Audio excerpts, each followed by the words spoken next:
On virtual infrastructures, this is obviously something that's new over the past several years.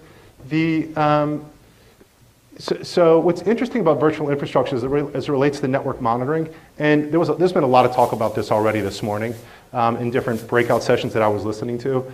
But the reality is that that intra-machine, all of the virtual machines on the host are that if there's traffic between those machines, we want to monitor that stuff, right? Not only do we want to monitor it, but we want to understand exactly what's happening between those machines so that we can then maybe apply some type of other solution, whether it's a load balancing solution or it's some bandwidth shaping solution, whatever it is, that we want to be able to monitor all the virtual switch itself and the traffic that's generated through or that's going through the virtual switch. So it doesn't matter to us as a software vendor that's monitoring your IT environment, whether it's a VMware, whether it's a virtual switch from VMware, or it's from Juniper, or it's from Cisco, regardless of what it is, that we need to be able to monitor that and then understand all of the traffic that it's generating through those virtual switches.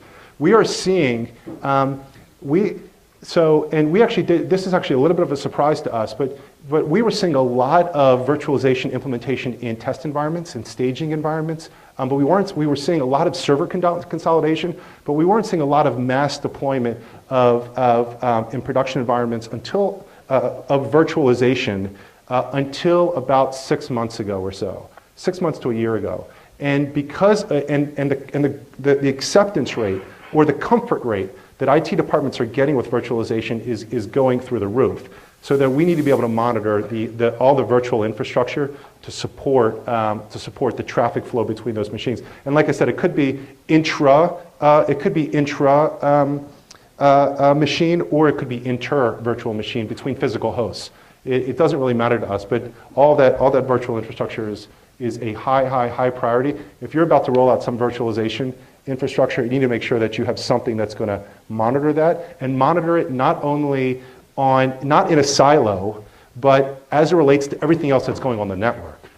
Because if you monitor in a silo that's just VMware in the host perspective, you're not going to understand the impact it's having across the rest of the network. The term I mentioned once again this morning, and I already had this in my slide, but someone mentioned the word, that sprawl was a big word of the 90s. Server sprawl was a big word of the 90s. It's actually coming back now with virtualization.